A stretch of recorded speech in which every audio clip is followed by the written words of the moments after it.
présentation. Grâce au maire de Sainte-Fère, j'ai eu une vie formidable. Je m'appelle Gigi, Gisèle, je rêve de ça, parce que la comtesse de Ségur, mes frères et sœurs m'appelaient la peste ou la comtesse de Braillochon.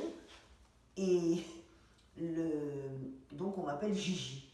Et j'ai eu une vie formidable, très, très mouvementée. J'ai eu 3 maris.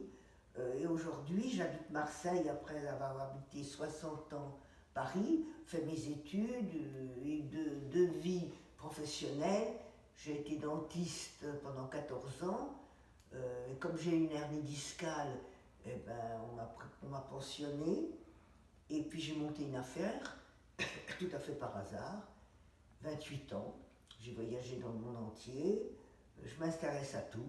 Tout m'intéresse, la politique, les gens, ma famille, mes enfants, l'affection. Ce que je déteste, c'est la méchanceté et qu'on parle des autres. J'ai horreur quand dans les dîners idolâtres, quand les gens parlent des autres, ça ne m'intéresse pas. Ce qui m'intéresse, moi, c'est la vie. Et j'ai 85 ans aujourd'hui, et ma vie est devant moi et pas derrière moi, bien sûr. À la guerre, j'avais 5 ans. Et mon père était prisonnier, et ma mère est partie en exode avec nous 3 dans la Citroën de mon père. Et devant, il y avait ma grand-mère, ma tante, dans une autre Citroën avec mes cousines. Et il y en avait 2 voitures, et ma grand-mère. Et on est arrivé à Tours, je me souviens. Et il y avait un bombardement, on est allé dans la cave. Et quand on est sorti de la cave, il n'y avait plus rien au-dessus. Et nous avons atterri à Lyon. Pourquoi nous avons atterri à Lyon? Parce que ma mère voulait aller dans une grande ville où il y avait quelqu'un qu'elle connaissait. Et on avait des cousins qui étaient soyeux et qui avaient une usine de textile. Et nous avons donc atterri à Lyon. Et nous avons habité dans le vieux Lyon, au 3e étage, rue Saint-Polycarpe. Et il y avait tellement peu de confort qu'on nous lavait dans un tub, je me souviens.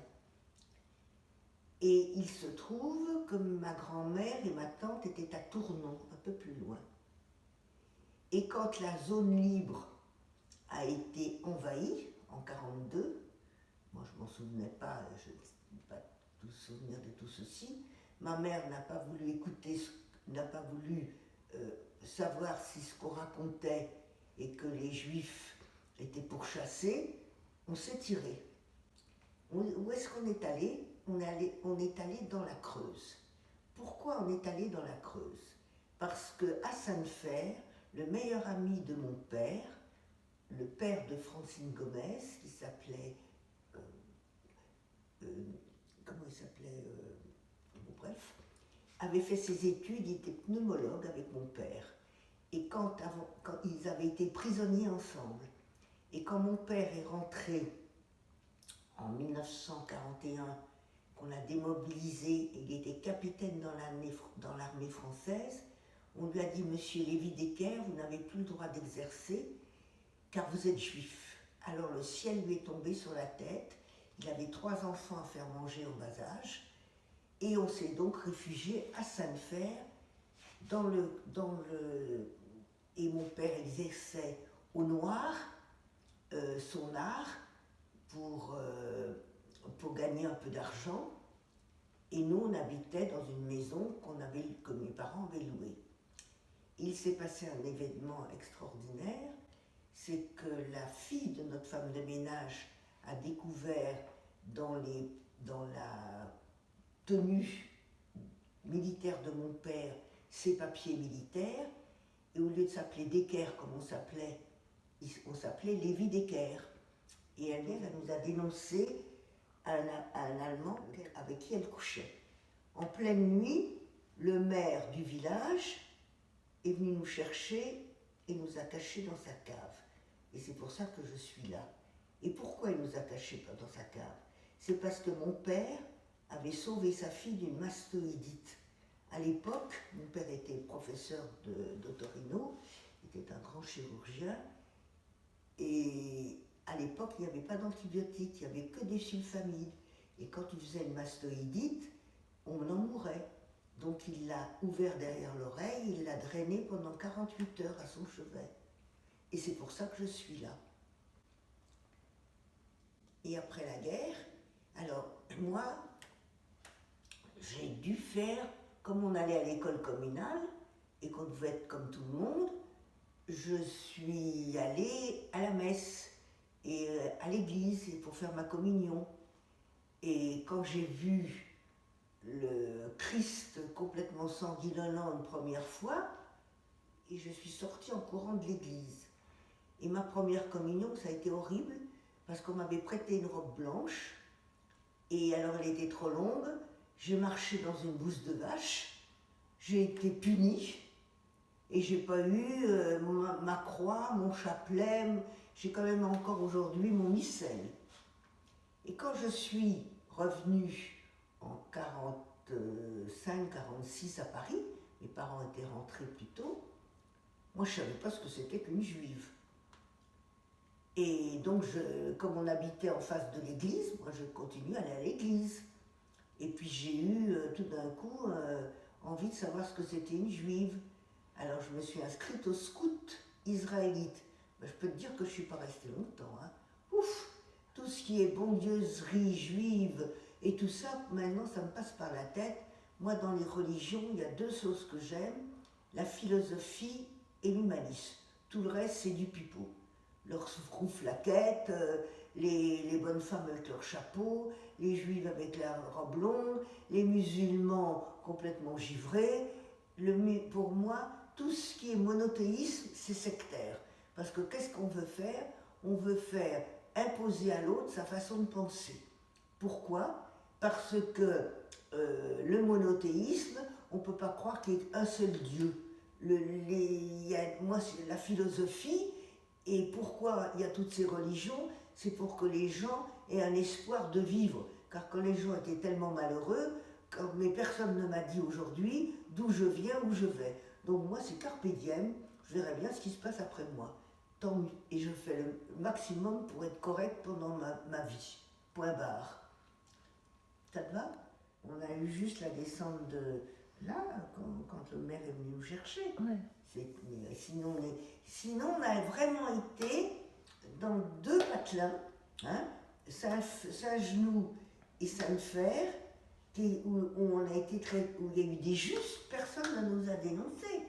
Ça, c'était la fille de la femme de ménage qui était un peu gogole et qui nous a dénoncés, c'est pas la femme de ménage.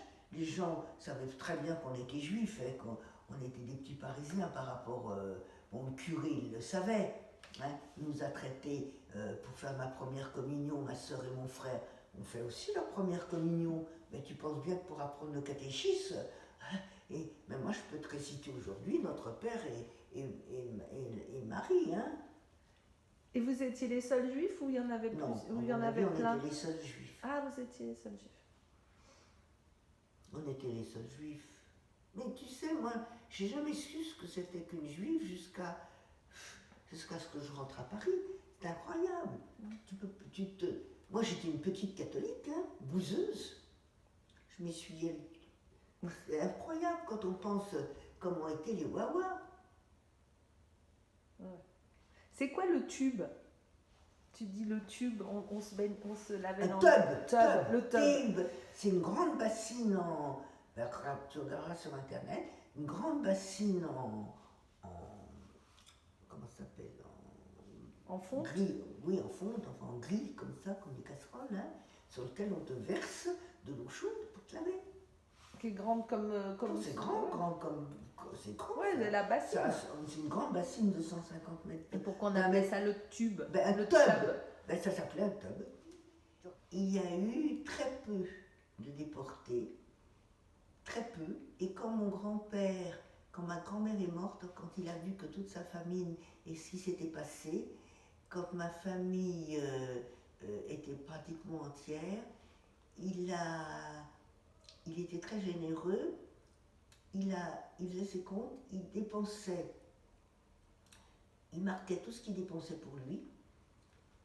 Il donnait autant à ses enfants, petits-enfants. À tous nos anniversaires, on avait une lettre en prose que j'ai toujours avec un chèque.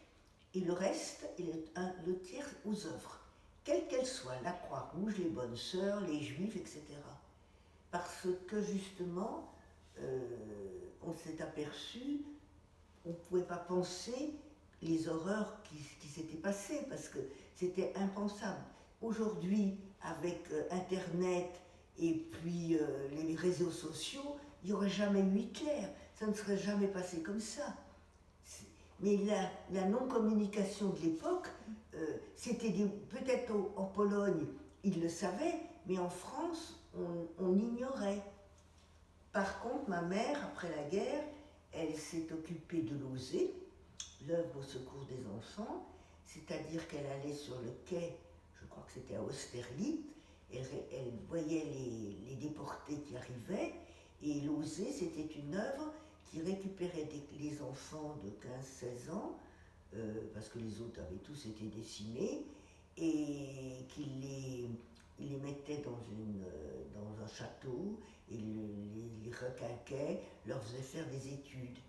Et comme ça, on a eu une sœur adoptive, parce que ma mère a retrouvé une fille qui s'appelait Nadine Eftler, qui avait été déportée avec sa mère et sa grand-mère, et son père, qui était toute seule et qui est revenue. Et pourquoi elle a survécu? Elle avait 15 ans, mais comme elle était très grande, elle était en classe avec ma sœur à Lyon, et comme elle était très grande, elle s'est fait passer pour 18 ans. Et une capot a eu un peu pitié d'elle et lui a donné un sucre par jour. Et quand elle est revenue, ma mère s'est occupée entièrement. Malheureusement, elle avait une tante qui était sa tutelle, sa tutrice, qui était la sœur de son père, et qui lui a volé le peu d'argent qu'elle avait. Elle lui faisait payer quand elle lui faisait apporter son plateau au lit. Et ma mère, qui était une femme de caractère, lui a fait passer son bachot dans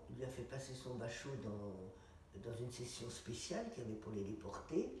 Et elle a fait sa médecine grâce à ma mère. Mais c'était une fille qui portait la poisse.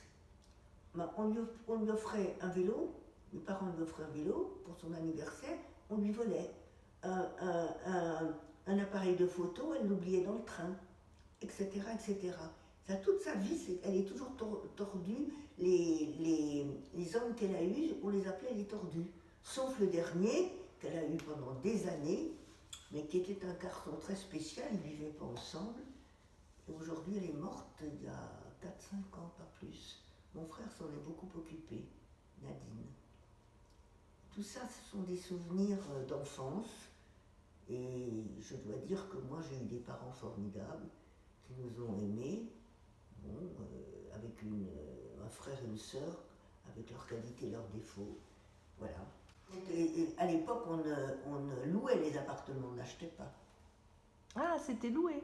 Toujours. Ouais. L'époque, on a commencé à vendre des appartements, les gens ne louaient les appartements. Personne n'achetait Paris. Hein. Il n'y a qu'en province qu'on était propriétaire de sa petite maison, mais dans les grandes villes, les gens louaient. Hein. C'était pas du tout, c'était rare d'être propriétaire. Il y avait des investisseurs qui avaient des immeubles entiers qui les louaient. Et là, il était vide alors. L'appartement qu'on a récupéré, il était pillé. Il était pillé. Hein.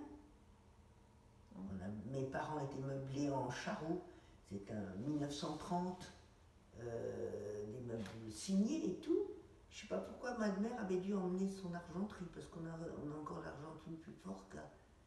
Ma mère était une femme très en avance, elle avait fait des études, elle avait fait Sciences Po, mais à cette époque-là, on ne travaillait pas, c'était l'armement de mon père, elle faisait. Mon père il exerçait à 3 endroits différents, à l'hôpital, à sa clinique et à la maison. Et à la maison, c'est ma mère qui répondait au téléphone, qui prenait les rendez-vous et qui faisait les instruments, qui stérilisait les instruments. Et moi, je me rappelle que, bien sûr, il n'y avait pas de cantine. Donc on mangeait, on était servis, on mangeait midi et soir à la maison. Et alors, il y avait qu'une ligne de téléphone. Et on avait le téléphone sur la table. Et mon père se faisait appeler à l'heure du déjeuner, puisqu'il est travaillé. Bon. Et alors, quand le téléphone sonnait à table, il répondait. Et nous, les sales enfants, on disait « Donne-lui un lavement, donne-lui un lavement !» Alors mon père mettait sa main sur le micro et faisait « Les sales gosses,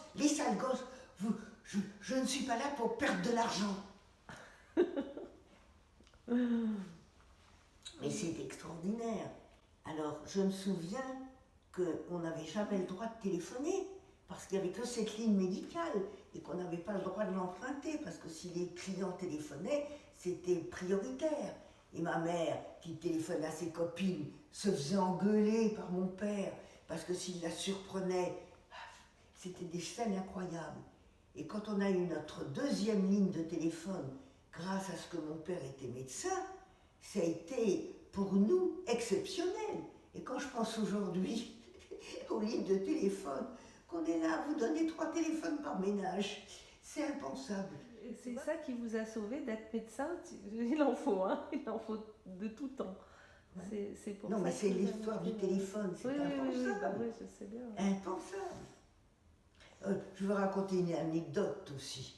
Comme tous les juifs, après la guerre, mes parents avaient un petit... Il y a eu 2 choses.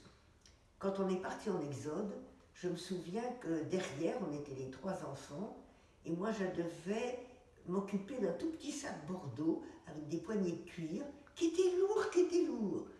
Et après la guerre, j'ai su que c'était parce qu'il y avait 2 lingots d'or. Et c'est, à mon avis, c'est avec ça qu'on a survécu pendant longtemps. T'as pas parlé de tes frères et sœurs. Dans la fratrie, tu es placée où? Je suis la dernière. Alors ma soeur, mais ça je Vous n'avez pas été séparés? Vous êtes non, toujours restés ensemble? On a été séparés qu'après la guerre, enfin que les derniers temps. Alors ce que je me souviens aussi, c'est une anecdote incroyable. Mon père avait la peau très blanche, donc on n'avait pas le droit d'aller sur la côte d'Azur. Donc on allait en Bretagne ou à la montagne en vacances. Et quand on est allé une année, je ne me souviens plus quelle année, tout après la guerre, on est allé à Megève, je crois, et on est passé par la Suisse. Et là, on a acheté des chaussures de ski. Et alors, on était toujours dans cette traction Citroën, les 3 derrière. Et alors, on avait nos chaussures de ski au pied, en plein été. Et mon père, on les mettait sous le siège avant. Et on avait à la douane, il avait une trouille monstre. Donc, on avait de s'engueuler, de se disputer quand on a passé la douane avec nos chaussures de ski au pied. Donc, mon frère, ma soeur et moi, à l'arrière, quand on passait la douane, on a commencé à hurler, à se tirer les cheveux. C'était incroyable. Donc, le douanier, voyant 3 horribles enfants se disputant, on a passé nos chaussures de ski comme ça à la douane. C'est marrant, hein? Mais ça, c'était quand? Quelle année? Ça devait être en 47, 48. Ça, c'était après. Comme toi, tu étais la dernière, tu te souviens de vos relations? Oh là là, ils m'ont martyrisé. Quand vous étiez... non, mais quand vous étiez pendant la guerre, on reste dans cette période. Ben alors, pendant la guerre, ma sœur, pendant l'exode, je vous donne un exemple, ma sœur était pas prêteuse. Elle chipait tout, mais elle n'était pas prêteuse. Et elle avait un baigneur qui s'appelait Claude, une poupée. Et moi, je rêvais de ce baigneur. Pour moi, elle le trimballait partout. Ma grand-mère tricotait des petits vêtements. Enfin, cette poupée Claude, c'était... Et alors, un jour, je lui ai pris sa poupée de Claude. Mon Dieu, qu'est-ce que j'ai pas fait? Elle m'a tiré les cheveux. Et ça a été épouvantable. Et c'est drôle, cette poupée Claude, je rêvais d'un baigneur. Et j'ai jamais pu avoir un baigneur, parce que ça n'existait plus. Il n'y avait pas de poupée pendant la guerre. Et une autre chose qui était épouvantable, c'est que moi j'avais les cheveux très frisés et une tignasse, on m'appelait ça la tignasse. Et tous les matins, on me peignait avec, je ne sais pas quelle graisse on me mettait, et on me roulait des anglaises sur le bâton de mon cerceau. Et quand j'arrivais à l'école, on me tirait mes anglaises et on m'appelait Pie de Vache. Et, là, et alors, comme j'étais la dernière, ouais. J'étais cafardeuse. C'est-à-dire que mon frère et ma sœur se liguaient toujours contre moi, parce que j'étais un peu gringalette, et que ma mère s'occupait que de moi souvent pour me faire manger. Mange, elle me disait, parce que moi j'étais un peu anorexique, mange, mange. Et alors ça mettait ma sœur qui était boulimique par contre, elle la mettait en folle de rage. Et alors, moi, je me souviens, quand on me donnait un livre, mon frère arrachait la page et mettait Philippe Decker, et comme ça il me disait « prouve que c'est à toi ».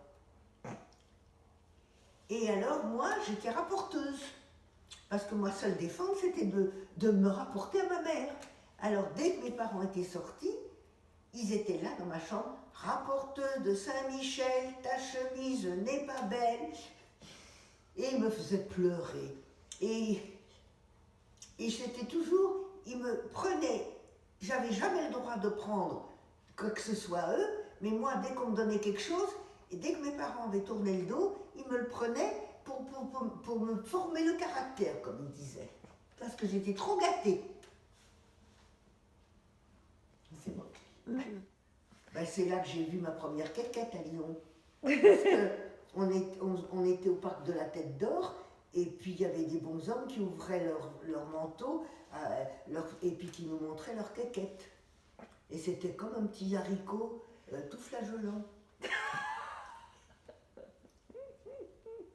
Et ma mère disait « Je t'interdis de regarder !»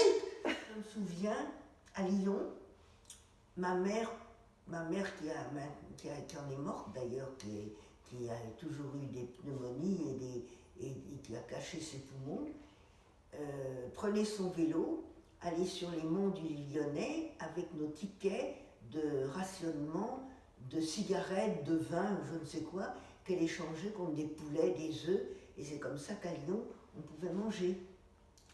Et elle en est morte parce qu'elle partait à 4h du matin, elle avait un peu froid. Elle revenait, elle ne se soignait pas, et bien là. Là, vous étiez à Lyon, là. Là, on était à Lyon. C'était quelle année? On était à Lyon de 41 à 42. 40, la moitié de 40 quand on a fait l'exode, plus quand la zone libre a été occupée. Là, ma mère s'est tirée, elle n'a pas voulu entendre si c'était vrai ce qu'on racontait. Elle était maligne. Alors que les parents de Nadine Efclair, hein, elle lui a dit partez. Et ils n'ont pas voulu partir à cause de la grand-mère qui était malade. Et du coup, ils ont été dénoncés par l'infirmière qui soignait la grand-mère, et ils sont tous partis en déportation à Auschwitz. Et Nadine, elle faisait partie de l'association d'Auschwitz, de Légion d'honneur et tout ça. Et là, vous êtes partis où? Nous, on est partis à Sainte-Ferde. C'est là que vous êtes partis à Sainte-Ferde, dans le sanatorium, à cause du père de Francine Gomez, qui a fait ses études, je te dis, avec mon père, et qui était pneumologue. Mm. Et à l'époque, il y avait des sanatoriums. Ouais. Il s'appelait Le Foyer. C'est vraiment des patelins, hein. J'y suis jamais retournée encore. Des patelins près de Guéret. Ah, tu sais, l'été, on pêchait des écrevisses, je me souviens. C'était extraordinaire. À la lanterne, on allait pêcher des écrevisses dans la rivière. C'était fabuleux. Mais on mangeait ce que les paysans nous donnaient, hein. Parce que comme mon père soignait très bien, pour rien, il n'avait pas le droit d'encaisser de l'argent.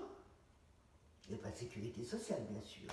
Bon, alors, on avait un peu, il se payait un tout petit peu pour avoir un peu d'argent liquide, mais surtout, on a vécu de poulet, de patates, de tout ce qu'on nous a donné. Vous viviez de troc alors, à ce moment-là. Ils soignaient contre des... Oui, je ne sais pas comment ça se passait. Au sanatorium, il devait avoir un petit salaire, peut-être. Je ne sais pas. Je n'ai jamais demandé, tiens. Ouais. Comme mon père, je n'ai jamais demandé comment ça s'était passé. Il y avait 2 lingots d'or aussi. D'or, c'est lourd. 1 kilo. Ah, ouais, c'est marrant. Berthe. Tu sais, la boîte au lait, ça s'appelait une Berthe. Donc tu allais le chercher à la ferme. On allait, il y avait la crème qui remontait. Je me souviens, c'était délicieux. Avec ça, ma mère faisait du beurre. On faisait des confitures. On faisait des conserves. On avait des haricots, on épluchait les petits pois. On faisait des conserves. Je me souviens très bien, ma mère faisait des conserves. C'était les plus heureux, ceux qui étaient à la campagne quand même. Hein. Oui, c'est ceux qui s'en sortaient le mieux quand même. Ah oui, bien sûr, en ville c'était épouvantable. Il n'y avait rien à bouffer. C'est pour ça qu'on est parti de Lyon. Un souvenir épouvantable pendant la guerre, c'est que comme on n'avait rien enfin on était dans un patelin, on avait une biquette. Et alors un jour on a mangé notre biquette. On élevait des lapins, j'allais à l'herbe aux lapins et on mangeait ces lapins. Et moi je ne pouvais pas, je connaissais mes lapins et ma biquette. Et puis on avait les wawas au fond du jardin. Alors c'était épouvantable, on avait du papier journal et puis il y avait plein de mouches.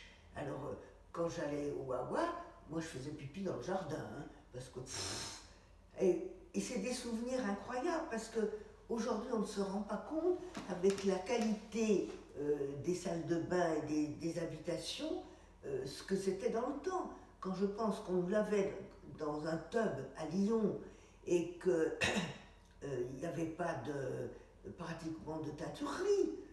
Et le lundi, on faisait la lessive. Et comment on faisait la lessive? On mettait du bleu, je me souviens, pour désinfecter. Aujourd'hui, on a des machines. Et je me souviens qu'après la guerre, on avait une fille qui s'appelait, chez nous, qui s'appelait Solange. Puis comme elle était très belle, elle s'est fait enlever par un dentiste, elle est partie aux États-Unis. Puis elle est revenue nous voir, et puis quand elle a vu qu'on n'avait pas de machine à laver la vaisselle, pas de machine à laver, elle a dit mais c'est pas possible, ça peut-être 7-10 ans après la guerre. L'évolution, ma mère racontait toujours dans la cuisine, à Paris, on avait un frigidaire avec une boule, et on faisait sécher les torchons sur la boule. Et ma mère racontait toujours que quand mon père avait acheté le frigidaire, elle lui disait qu'elle n'en avait absolument pas besoin. Pourquoi? Parce qu'on lui livrait la glace, qu'elle avait un garde-manger, elle se demandait ce qu'elle allait faire de son frigidaire. La même chose, après la guerre, mon père, il adorait faire des affaires. Alors il allait au surplus américain. Alors chez nous, à Muret-Mont-Poincaré, on a retrouvé dans le haut des placards peut-être 70 briquets, des surplus américains. Alors ma mère, elle appelait ça les locomotives. Elle disait à mon père, s'ils vendaient des locomotives, tu nous ramènerais des locomotives.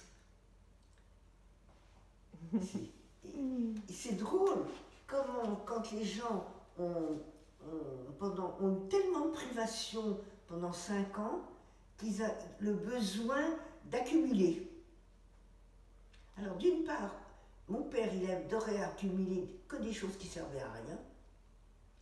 Par contre, mon père, il avait une collection de timbres incroyable. Et ma mère racontait toujours que c'était sa fiancée, plate, collante et silencieuse. Et alors mon père, qui était un peu radin, très, très généreux mais un peu radin, on avait le droit de coller les timbres, de les remettre sur les albums. Et puis il nous donnait toujours 1 ou 2 timbres. Évidemment, lui gardait des timbres qui valaient cher et nous, ça ne valait pas un clou. Mais alors les timbres de mon père, quand même, il faisait les tournées des mairies et ramassait les vieilles lettres et il décollait les vieux timbres. Et finalement, il avait une très très belle collection, ce qui a fait vivre ma mère après la mort de mon père pendant 20 ans. Ah ouais, bien. Aujourd'hui, ce que je remarque, c'est le gâchis. Maintenant, on commence à tourner une page sur la surconsommation. Mais moi, après la guerre, chez mes parents, on n'avait jamais le droit de commencer un fromage si on n'avait pas continué. Et on ne pouvait pas, on sortait de table si on ne se terminait pas notre assiette. Et quand on est allé la première fois à la montagne, je me souviens à Val d'Isère, mes parents disaient on laisse de la viande dans les assiettes. Pour nous, c'était extraordinaire. Et aujourd'hui, quand on voit le gâchis qu'il y a partout, moi j'ai élevé mes enfants à savoir qu'on n'a pas le droit d'acheter un jean si notre premier jean est usé. J'avais une grand-mère extraordinaire qui m'ouvrait ses tiroirs et qui me disait « Regarde ma petite Gigi, voilà une petite culotte. Si je m'achète une petite culotte, c'est que j'en ai besoin. Donc j'arrive chez moi, je la mets, ma petite culotte neuve, dans le tiroir et je jette l'ancienne. » Et mon grand-père, qui était un homme exceptionnel, quand il donnait ses chaussures, il les faisait ressemeler. Et quand moi je donne des vêtements, je les donne chez les teinturiers, car j'ai toujours été élevée à avoir le respect des autres. Chez mes parents, on n'avait pas le droit de laisser, on devait laver sa petite culotte, bien qu'on soit servi. On devait laisser sa chambre impeccable. C'est une éducation que j'ai faite à mes enfants, le respect des gens qui travaillent pour vous, ou le respect des gens qui travaillent, quels qu'ils soient. Un éboueur est aussi bien qu'un ingénieur. Pour moi, c'est l'éducation, et c'est dommage qu'aujourd'hui, l'école de la République, où j'ai été élevée, où on avait le respect des professeurs, où on se levait, on avait des punitions. Moi, des lignes, j'en ai faites plus que des cahiers entiers. Les mauvais bulletins, j'étais punie, etc. C'est dommage qu'aujourd'hui, il n'y a que des femmes pratiquement dans l'éducation nationale, parce que ça leur permet d'avoir 6 mois de congé et d'élever leurs enfants. Moi, j'ai eu des hommes, j'ai eu des gens formidables qui, quand ils avaient un élève un petit peu moyen, l'essayaient même en dehors de la classe de le pousser plus en avant. Et le respect et l'éducation que j'ai eue, plus le scoutisme, a fait que moi, dans ma vie, j'ai eu une vie, je n'ai jamais fait de mal à personne, et j'ai toujours essayé de lier les gens, et si j'ai fait du mal, c'est malgré moi. Voilà. On est enfant de la guerre, non? Non. Non, moi je suis en partage avec tout le monde, et j'ai de la chance aujourd'hui, vieille comme je suis, de fréquenter que des jeunes. Parce que les vieux aux dents jaunes, ils me font suer. Et j'ai horreur des gens qui racontent leur malheur. Et t'es dynamique. Je n'aime que les gens qui sont rigolos, j'ai horreur du malheur. Je trouve que le malheur, on le garde pour soi. J'ai une vie, j'ai été très malade souvent, mais je trouve que le malheur, il faut le garder pour soi. J'avais une mère qui était très malade pendant longtemps, et elle, quand on lui faisait une visite, on lui disait, elle disait toujours, ne me parlez pas de ma maladie, parce que je l'ai toute la journée, racontez-moi quelque chose de drôle. Et moi, c'est tout à fait mon principe. Les choses emmerdantes, il faut se les garder pour soi. Sinon, on enquiquine les autres. Et quand même, tu es dynamique à ton âge. Je t'ai rencontré au bord de la mer avec ton petit bonnet et tes palmes, enfin tes palmes de main. Oui. Et puis, et tu nages tous les matins. Non, enfin, presque tous les matins. Non, pas presque tous les matins. Je nage l'été 3-4 fois par semaine, j'aime l'eau. Mais moi, j'estime que dans l'eau, tu vois, on n'a pas d'âge. C'est bizarre, on est porté dans l'eau, on a l'impression qu'on n'a absolument pas d'âge. On est dans... Moi, ce que j'aime, c'est le ciel. J'adore faire du ski hors nature, j'aime faire de la voile, et j'aime l'eau, parce que c'est des espaces infinis. Et moi, j'aime les espaces infinis. C'est ma religion. L'infini grand, l'infini petit, je le comprends moins. Mais c'est extraordinaire quand on réfléchit à l'infini grand, à l'infini petit, quand on a les milliards d'années, et les gens, la religion qui veut croire que c'est qu'un bonhomme qui nous a fait ça, un bon Dieu. Moi je dis c'est un mauvais Dieu, parce qu'avec tous les malheurs qu'il a, c'est pas un bon Dieu, c'est un mauvais Dieu. Et je ne pense pas qu'il y a un seul Dieu, ça ne peut pas exister, c'est complètement ridicule. C'est une histoire qu'on raconte aux enfants, l'histoire de la Vierge, l'histoire de Mahomet, tous ces trucs-là, mais c'est impensable. C'est tous des guerriers. Avant, il y avait les dieux pour chaque élément, le dieu de la mer, le dieu les gens ont besoin de savoir d'où ils viennent, où ils vont. Moi pas, je m'en fous complètement.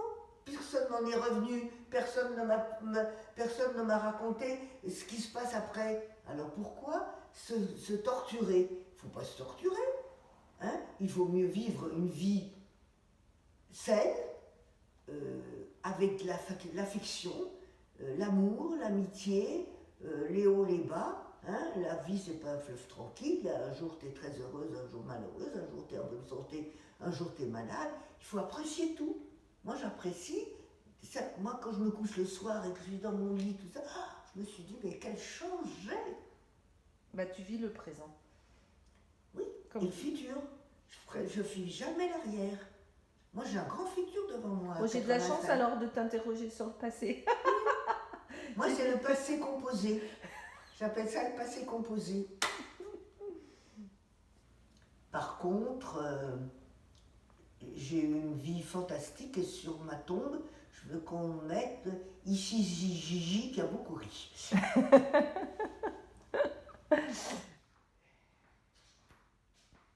Et tu aimes l'art?